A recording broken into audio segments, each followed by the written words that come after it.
Varanasi police commissionerate की रोहनिया थाना police और एसओजी की संयुक्त टीम ने 8 जून को हुए चर्चित हत्याकांड का सफल खुलासा करते हुए 5 आरोपियों को गिरफ्तार किया है। 3 आरोपियों को पहले ही गिरफ्तार किया गया है, जबकि 2 अन्य आरोपी पुलिस मुठभेड़ के दौरान पकड़े गए। आरोपियों के कब्जे से हत्या में प्रयुक्त हथियार, कारतूस, नकदी सहित साइबर ठगी से जुड़ा भारी सामान बरामद किया गया है। पुलिस के अनुसार गिरफ्तार आरोपियों की पहचान आयुष पटेल उर्फ भोला, मनीष सिंह, अमन सेठ, ज्ञानशु पटेल उर्फ बाबू और सुशील पटेल उर्फ गोलू के रूप में की गई है। सभी आरोपी मिर्जापुर जनपद के रहने वाले हैं। जांच में सामने आया कि आरोपी खुद को पेटीएम कर्मचारी बताकर दुकानदारों से साइबर ठगी करते थे। करीबन 6 माह पहले आरोपी मृतक जितेंद्र पटेल की दुकान पर केवाईसी के बहाने पहुंचे थे। इसी दौरान उन्हें पता चला कि मृतक के बैंक खाते में लगभग 26 लाख रुपए है। इसके बाद आरोपियों ने उसका मोबाइल हासिल करने की साजिश रची। 8 जून की रात दुकान बंद कर लौट रहे जितेंद्र पटेल का पीछा कर आरोपियों ने मोबाइल लूटने की नियत से गोली मार दी। हालांकि घायल होने के बावजूद जितेंद्र मोबाइल लेकर घर पहुंच गए, जिससे आरोपी मोबाइल हासिल नहीं कर सके और मौके से फरार हो गए। पुलिस ने आरोपियों के पास से करीबन 1,78,000 रुपए नकद, 20 mobile phone, 29 debit card, 131 QR code, 10 Paytm मशीनें, 1 Apple laptop, 9 SIM card, bank passbook, chequebook, wifi dongle सहित साइबर ठगी में प्रयुक्त कई सामान बरामद किए हैं।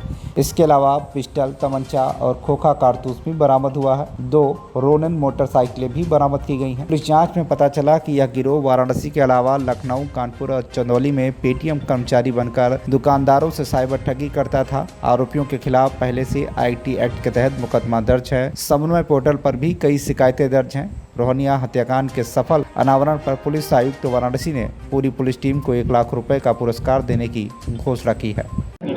आखिर आप क्या कहना चाहेंगे और कैसे इसको आपने जो है ट्रेस आउट किया? देखिए, 8 जून को एक घटना थाना रोहनिया अवलेशपुर में हुई थी, जिसमें जितेंद्र जिनके किराने की शॉप थी जितेंद्र जी की, उनकी जब वो घर वापस जा रहे थे तो 2 बाइक सवारों ने उनको गोली मार दी थी और उनकी बाद में दौरान इलाज मृत्यु हो गई थी। इसमें पूरे कमिश्नरेट की जो हमारी टीमें हैं, एसओजी की, सर्विलांस की, साइबर की टीम और थाना रोहनिया की भी टीम है और वरना जोन की टीमें सारी लगाई गई थी। क्योंकि ये काफ़ी चैलेंजिंग केस था हमारे लिए। शुरू में हम सारे इसमें मोटिव की तलाश कर रहे थे, बट जब हम लोगों ने सर्विलांस और CCTV खंगालने चालू किया तो उसमें हमें बहुत इंपॉर्टेंट क्लूज़ मिले, जिसमें एक बाइक, जिसमें रोनिन बाइक है, वो प्रयोग होती हुई दिखाई दी और उसके पीछे पीछे एक और जो व्हीकल है हुंडई का, वो दिखाई दिया। उसको हम लोगों ने जब ट्रेस किया तो ये पता चला कि इसमें 5 जो लोग हैं वो मुख्यतः इन्वॉल्व हैं। आयुष पटेल, अमन सेठ, मनीष, ज्ञानशु पटेल, सुनील पटेल।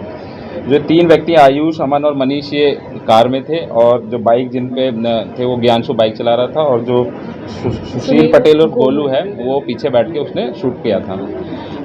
जब हम इन लोगों को पकड़ा है, जो 3 लोग हैं, उसके बाद उनकी निशानदेही पे जो 2 लोग हैं उनको हम लोगों ने जब ट्रेस कराया तो पता चला था कि रात में वो अखरी क्षेत्र में कहीं आने वाले थे। तो दौरान मुठभेड़ इनकी भी गिरफ्तारी हम लोगों ने सुनिश्चित करी है। ये बेसिकली इनका मोटिव था, जो मृतक हैं उनके बैंक में इन लोगों ने 5 महीने पहले रखी करी थी और पता चला था कि उनके अकाउंट में काफ़ी ज़्यादा पैसा है। उनकी कोई ज़मीन बेच के उनके अकाउंट में पैसा आया था, उसको इन लोगों ने टारगेट किया था। जो आयुष है ये बेसिकली ये पहले पेटीएम कंपनी में काम करता था, तो इसको आइडिया था कि मर्चेंट अकाउंट जो होते हैं वहाँ पे हम लोग साइबर फ्रॉड करके, सिम एक्सचेंज करके कैसे ईजिली पैसे को हम लोग अपने अकाउंट में ट्रांसफ़र या उसको खर्चा कर सकते हैं। तो इन लोगों ने इस प्रकार की कई घटनाएं वाराणसी में और अन्य जनपदों में भी की हैं, जहाँ पे इन्होंने छोटे छोटे वेंडर्स, दुकानदारों को उनका पेटीएम का जो सिम है वो स्वैप करके पैसे की साइबर फ्रॉड किया है। बट इस केस में चूंकि जो मृतक थे उनके अकाउंट में ज़्यादा पैसा था, तो इनको लालच आया कि कैसे भी करके इनका मोबाइल हमें छीनना है।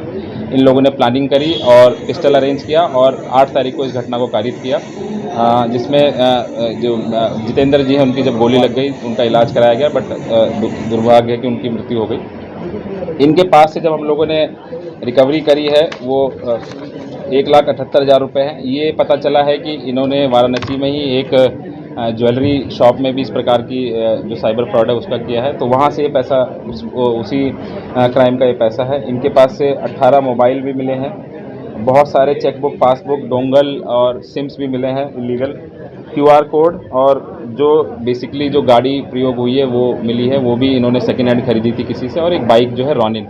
ये भी पता चला कि ये लोग रोनिन बाइक सभी अपने जो मेंबर्स हैं उनको रखते थे अपनी कहीं ना कहीं से, तो ये रोनिन बाइक से ही क्राइम को करते थे। पूरी जो टीम ने काफ़ी मेहनत करी है। इसमें जो पूरी टीम को है वो पुलिस आयुक्त महोदय के द्वारा 1 लाख रुपये का इनाम भी दिया जाता है। Thank you. बाइक्स का डेटा और गाड़ियों का डेटा एनालाइज किया गया। तमामी टेक्निकल और सर्विलांस के माध्यम से, तमामी मैनुअल रिपोर्ट्स के माध्यम से फाइनली यह पता चला कि इस घटना को कारित करने वाले टोटल 5 अभियुक्तगण हैं जिनको अरेस्ट किया गया है पुलिस द्वारा, जिसमें से 3 लोग थे जो कि औरा गाड़ी में आगे चल रहे थे, जो कि पीछे चल रही TVS रोनिन बाइक को रास्ता दिखा रहे थे। बाइक सवार जो 2 व्यक्ति थे, एक यादशु पटेल और दूसरा जो पीछे बैठा हुआ था गोलू पटेल, इन 2 व्यक्तियों द्वारा घटना कारित की गई। इसमें जो इनका मुख्य मोटिव था वो ये था कि जो 5 लोग हैं इनका एक गिरोह है जो कि पेटीएम मर्चेंट्स को टारगेट करते हैं। इनका मोटिव ये होता है कि खुद को ये पेटीएम के एम्प्लॉई बताकर किसी भी मर्चेंट के पास जाते हैं जो इतने डिजिटली साउंड नहीं है और थोड़ी इतनी जानकारी नहीं रखते हैं, बड़ी आसानी से अपने आधार कार्ड, पैन कार्ड शेयर करते हैं। तो इसमें जो मास्टरमाइंड है वो आयुष पटेल है और ज्ञानशु पटेल, इन्होंने मेन रोल प्ले किया था। तकरीबन 5 महीने पहले ये मृतक की दुकान पर गए थे और इन्होंने खुद को पेटीएम का एम्प्लॉय बताकर जो मृतक है उनके QR कोड की मशीन के माध्यम से ये पता किया कि मृतक के खाते में 26 से 27 लाख रुपए हैं और 12 लाख का जो लोन है वो इनके अकाउंट पे सैंक्शन हो चुका है। उसी समय इन्होंने कोशिश ये की थी कि हम सिम एक्सचेंज कर लें, परंतु वो उस चीज़ में विफल हुए। तभी से इन सभी लोगों के दिमाग में ये था कि हमें इस व्यक्ति को टारगेट करके इसके खाते से जो 26 से 27 लाख रुपए हैं वो निकालना। इसी क्रम में 7 जून 2026 को, यानी कि एक दिन पहले, इन्होंने प्रयास किया था, लेकिन उस दिन जो मृतक हैं वो अपनी दुकान को पहले ही बंद करके चले गए थे, जिस कारण से इनकी ये प्लानिंग सफल नहीं हुई। फिर 8 जून 2026 को इन्होंने पूरे एरिया की रेकी की और ये ऑब्जर्व किया कि जो मृतक हैं वो कब अपनी दुकान बंद करके जा रहे हैं। उसी बीच में 2 लोग जो हैं, ज्ञानशु जो कि राइडर थे TVS रोनिन के, और गोलू जो पीछे बैठे हुए थे, उन्होंने मृतक का पीछा किया और फिर फायर किया, जिसमें अनफॉर्चुनेटली मृतक की डेथ हो गई थी, जितेंद्र पटेल जी की डेथ हो गई। इसके बाद में जो फाइनल रिकवरीज हमने की हैं उसमें TVS रोनिन बाइक रिकवर हुई है जो घटना में प्रयुक्त हुई है। साथ में घटना में प्रयुक्त होने वाली पिस्टल बरामद हुई है और उस समय जो अभियुक्त उन्होंने कपड़े पहने वो भी रिकवर हुए। साथ में क्योंकि ये नामी फ्रॉडस्टर्स हैं, इन्होंने कई सारे अन्य जनपदों में भी फ्रॉड किए हैं, जैसे लखनऊ में, कानपुर में, अयोध्या में। हालांकि कभी भी ये प्रकाश में नहीं आते क्योंकि जितनी भी घटनाएँ ये करते हैं छोटे मोटे लेवल की घटनाएँ। तो इस तरह से जो पुलिस की नीतियाँ हैं और SOG उन्होंने काफ़ी सराहनीय काम किया, जिस कारण से पुलिस आयुक्त महोदय द्वारा वाराणसी से नजीबुद्दीन खान की रिपोर्ट, TV1 इंडिया न्यूज़।